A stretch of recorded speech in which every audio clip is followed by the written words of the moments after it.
Ku založeniu kaviarne nás dovedol hlavne náš syn, nakoľko nebol úplne dokonalé dieťa, mal teda veľa uplakaných dní a keď som sa chcela ísť niekde odreagovať a niekde si vypiť takú dobrú kávu po prebdenej noci, tak hľadala som, že kam, tak vždy som išla niekde a bolo to buď veľké, alebo sa tam fajčilo, alebo tam vydávali iba jedlo a káva nebola príliš dobrá a najbližšie bolo až námestovo. Keď sme boli na ihrisku, tuto na námestí Jana Vojtašaka, tak mi segra hovorí, že tak ty niečo vymyslí. No tak ja hovorím, no jasné, tak to je úplne jednoduché, postavím si tú kaviareň. No ale tak sa aj naozaj stalo.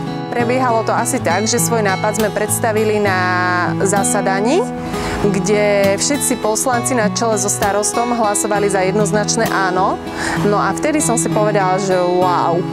Tak to bolo také, že som si hovorila, že to musí byť fakt dobrý asi nápad, tak idem do toho. Naša kaviareň Max vznikla okolo roku 2022. Nachádzame sa na námestí Jana Vojtašaka v obci Zákamenné.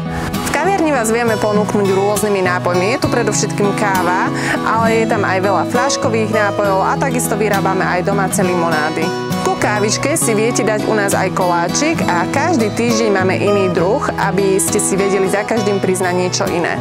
V kaviarni máme aj detský kútik, zdobí ho predovšetkým maľba veľkého stromu so zvieratami, ktorú kreslila Mirka Hlivová, moja dobrá kamarátka. Máme drevené hráčky, detičky sa vedia s nimi pohrať a takisto vieme ponúknuť aj kútik pre maminku, ktorá si chce nadojčiť svoje dieťa. V kaviarni pracujem predovšetkým s ľuďmi a častokrát mi hovoria aj svoje problémy, ťažkosti alebo prídu mamičky a celá noc prebdená, ako som to mala aj ja. Tak ich vždycky tak podporím a tak by som chcela povzbudiť aj vás, príďte ku nám na kávu a ja sa budem snažiť vyčariť vždy aj pre vás ten úsmev.